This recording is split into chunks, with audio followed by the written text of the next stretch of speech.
Hey everyone, welcome to Ellis Mowers. We're going to watch my newest car roll over to 200,000 miles here. I figured y'all would enjoy this. We're at $199,999 now, that you can see. It's always fun whenever your car hits a milestone like this, and that'll put me in the range of having all three of my vehicles with 200,000 miles. So we're excited, or I'm excited about it. I hope y'all are, kind of. Cruising home from work. This car's been very good. I'm going to go into detail. This is my 07 Honda Fit. And let's just ride and watch this roll over, why don't we?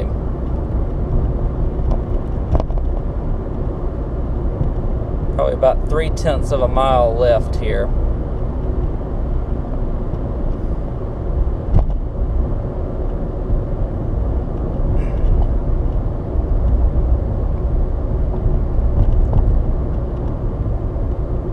Got both. Hey, there it is, 200,000. How about that? Let me get home so I don't wreck while we're driving.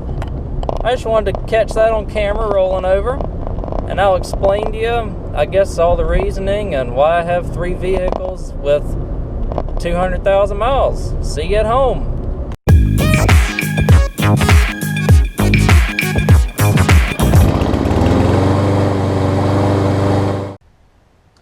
Alright y'all, I hope you enjoyed watching this roll over to 200,000 miles. Again, like I said, it's the youngest in my car family, so to speak. Y'all know kind of the three cars I have. I just wanted to show you and give you reasoning, I guess, why I drive what I drive. I've got two Hondas and a Ford truck. It's this Honda Fit, my light-duty F-250, and my Honda Element. All of them are paid for. I don't really ever want to have a car payment. I want to pay cash for all my vehicles, and all of them have been, knock on wood, pretty reliable. So that's kind of the reasoning. Let's go on a tour of the first one. Again, I buy them after they have a bunch of miles on them, a bunch of miles, quote unquote, around. Well, I'll give you the story of this one. I bought it at 151,000 miles. I've had it about 2.5 years. It's my commuter vehicle. And it has been excellent in typical Honda fashion. Like I said, 2007 Honda Fit. The only thing I've done to this are just maintenance items. As you can see, it's got scrapes and whatnot. It was already like this when I got it. Rock chips all in the front. You know, the cloudy headlights. That headlight actually has a broken bracket on it, and this right here is pretty loose. It's only held on by 4 tabs in the front. It's missing a couple of, I mean, externally it looks okay, missing a couple of liners for the wheel wells and whatnot. Like I said, maintenance items. The only thing I've had to do really is put a set of tires on it, a set of front brakes, which they're new. Within the last 10,000 miles, put a serpentine belt on it when I first got it, and oil changes, a couple of wheel studs, but that's it. This car's been excellent. One cool thing, I don't know about some of the Hondas that y'all see, but as you can kind of see, I drive this to work and whatnot every day. It's 40 miles one way for me. Just couldn't find anything for the money near where I work, quite like I've got out here. These seats actually will slide forward and fold into the back seat, and with me being relatively short, 5'7", I can lay across this seat and take a nap. It's really kind of nice. I do the same thing in my Element, which I'll show you here in just a second. Like I mentioned, this car has hit, let me turn the radio off so I don't get copyrighted, 200,033 miles now. Which it accumulated on the way home. And as you can see on the inside, I have a cracked windshield. That was a rock chip from that. Very plasticky, durable, which is perfect for me because I can, as y'all saw in my video last week, I just throw lawn equipment in the back and it does what it needs to. These seats I've got it in the sleeping position right now, but these seats will actually fold down into the floor. This is the sport model, so it's got alloy wheels on it and a little spoiler and like a little body kit on it. This one does have the automatic. Wasn't my first, well, I got it because my Element's a manual, but this car will be much more fun. It is relatively fun to throw in corners, but it has 109 horsepower. Doesn't really have, you're not going to win any races with it, I can promise you that. It's about, you can set your sundial to the 0 to 60. Again, plenty of room in the back. You can fold this forward. These seats will fold completely flat. I fit 32 by 54 inch windows flat in the back of this before. So it's very useful utilitarian. I get 33 to 35 miles to the gallon consistently on this, which is pretty good for a little 5-door hatch. Considering I have $3,200 is what I paid for the vehicle about 2.5 years ago. Cosmetic wise, this is the way it looked when I got it. So no really additional dents, scratches, wrecks, or anything like that. Just maintenance items. It's been good. Let's move on to the second Honda. Y'all see it in the video a lot. We'll move on to the Element. And for those curious, that's my fiance's car. I don't count that in the cars that I own because she's the one that drives out. It's a 2019 Jetta with less than 30,000 miles. So that's been a good car so far too. But any car should be good with less than 30,000 miles on it. Anyways, let's move to the Element.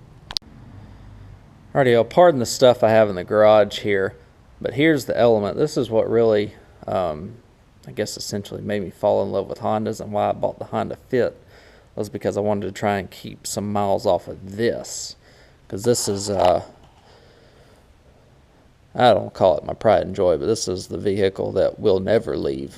I will drive it until the end, so to speak. I bought this almost 6 years ago, 2004. It's an EX all-wheel drive with the 5-speed manual transmission in it, which is very, very desirable. I got pretty lucky when I went to get this. There was, I guess, 3 in my area, which is unheard of, for sale. One of them, I looked at it, it was exactly like this, but it had way too many issues. Like, 3 keys and 3 different keys, and just replaced the catalytic converter and suspension creaks and whatnot. Bad tires on it. One of the same for that I bought this for, which I bought this, again, almost 6 years ago with 156,000 miles for $5,500 out the door, which is pretty darn good. What I have done to it since I got it: headlights, I upgraded to the smoke style headlights. The ones I had on this were pretty trashed. Also did the Home Depot grill guard. This is just gutter guard zip tied right here. Otherwise, this is open to the elements, and you can get a bunch of rock chips and stuff. Radiator has been replaced. I did the serpentine belt. Right rear brake caliper. Slave cylinder, that was right at 210,000 miles. The radiator was about 200,000 miles.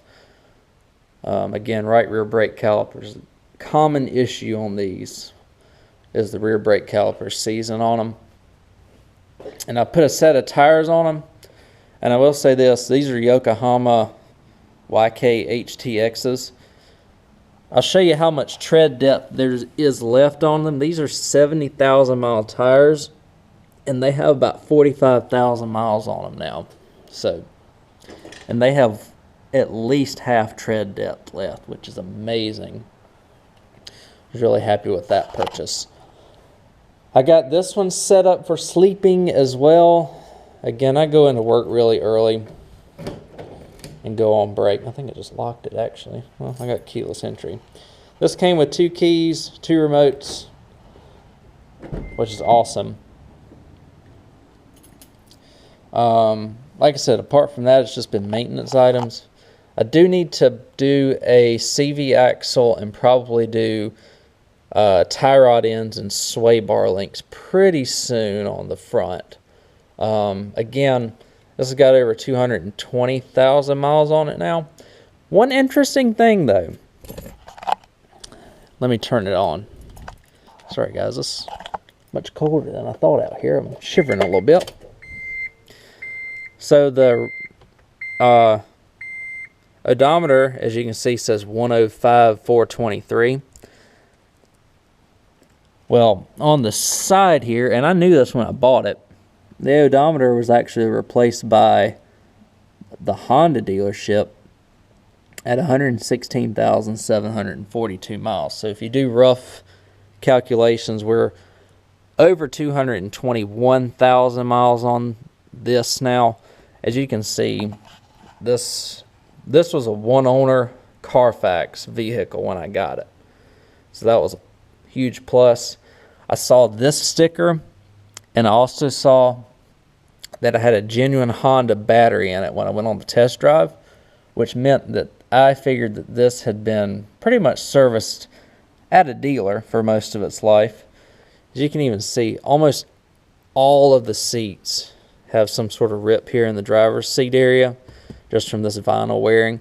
Apart from a little bit of stitching right here that's starting to come apart, this driver's seat still looks very good. Very few of them look like this still. And that's after 220,000 miles. If y'all know these seats will also fold up into a bed. These seats also will actually raise up like curtains and hook on to that, so that you can have a tall, flat load floor in the back.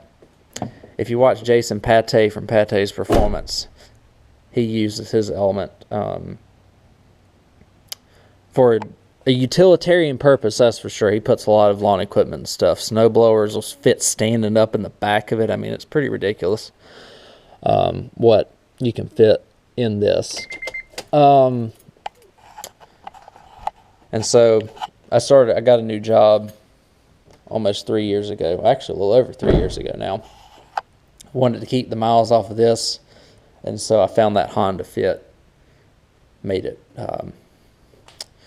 pretty cheap, and I needed to get rid of some cash at the time because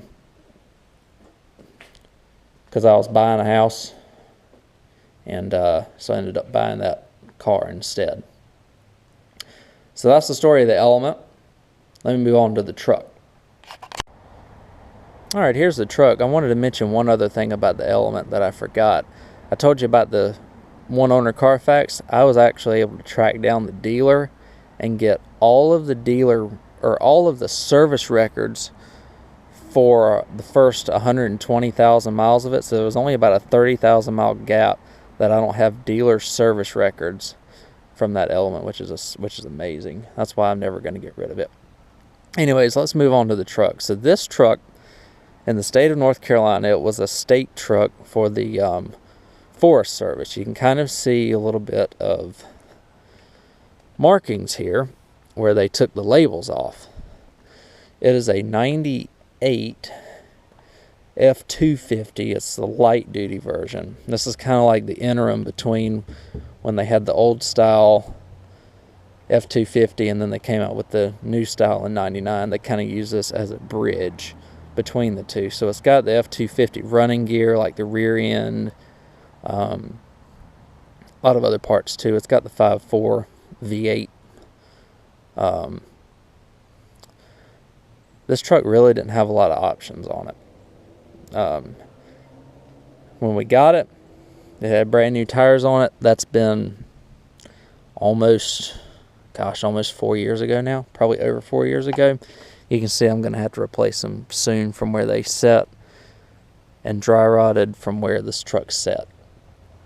This truck was bought by my dad for $800. The reason being was the state deemed that they said on the ad for the listing in the surplus auction that it had engine problems. This is like I said, the 2-valve 5.4. And a lot of times on these trucks, they have an issue with the coil packs going bad, and that's exactly what it was on this. This truck does burn about a quart of oil every 1,000 miles, but again, the theme of the video, I've got over 200,000 miles on the truck, just like all my other vehicles, right? So this truck has the most out of everything here. It has over 231,000 miles on it. Now, when my dad had it, this truck used to just have vinyl seats. This truck was so low option. I think the only options that this truck had were four-wheel drive, automatic transmission, air conditioning, and the super cab option, obviously. This truck did not even come with a back seat in it originally. So all this my dad found at the junkyard. He upgraded to the cloth seats. It makes this a nicer, quieter truck to drive. Truck doesn't need an AC compressor. AC compressor finally went out in it late this past summer. But again, just the condition of the truck looks great. Truck has needed new rear brakes on it. Like I said, it burns a quart of oil about every 1,000 miles. But apart from that, it really hasn't needed anything. It's I don't drive it a ton. I've put maybe 5,000 miles on it since I got it about 3 years ago. It only rolls, maybe a little bit more than that, but it only rolls whenever I need something to haul with, or doing work with lawnmowers. You know, everything I have here, I can put, you know, like push mowers in the back of that, push mowers in the back of the Honda there, of the Element, and then I've got this for the bigger jobs with the trailer and the other trailer. So that's kind of the gist of the truck and all my vehicles. Y'all see them on the video. I just kind of wanted to more explain what I had and why I have it and the story behind it all. So I'd rather have 3 vehicles that are paid for than one that I have a large payment on. 3 vehicles that already have dents and scratches on them, to where I can put them to work and I don't feel too bad if I accidentally, you know, make a scrape or a scratch or a dent or something like that along those lines. I want them to be useful for what I do it. So we'll come back down here and conclude. As y'all can see, I've got plenty of lawn equipment to work on, and I mentioned it last week that I was going to do a video on this, and I hope y'all enjoyed this. Again, y'all see my garage. I don't have the nicest toolbox on YouTube or the nicest vehicles, but everything that I have works. So I don't really care about the miles. I just care that they're paid for, and that they're going to work for me, you know. Sure, I have to do a thing or two. We all, as small engine folks, have to do a thing or two on our vehicles from time to time. As you can see, Mick worked on his Astra van this week. Henry with mowers and blowers worked on putting an antenna in his van. John with turning wrenches worked on his truck Big Red. Bruce's shop works on Frank. So we all work on our own vehicles as well, but I think we all would rather be kind of in the garage working on small engines. And I don't do the flipping cars deal just because the DMV and the taxes and the title and all those fees and whatnot. Lawnmowers are so much easier. Small engines, I don't enjoy working on cars as much as I do small engines, but I do enjoy keeping my stuff fixed. So, and I don't mind the miles as long as they're working for me and they're not constantly needing things, then they stay. So like I said, that's kind of the status of both of my Hondas and the truck. They need a thing or two here and there, age and mileage, but they're not falling apart. So I hope y'all enjoyed this video. I'd like to hear your reasoning for why you drive what you drive. Some people's needs are different than others, and those are just kind of my explanation. Try and stay out of debt as much as I can, you know. So thank y'all for watching again, and we'll get back to mowers here in the next video. But until then, you can follow me on Instagram and Facebook, Ellis Mowers 09, and I'll catch you on the next video.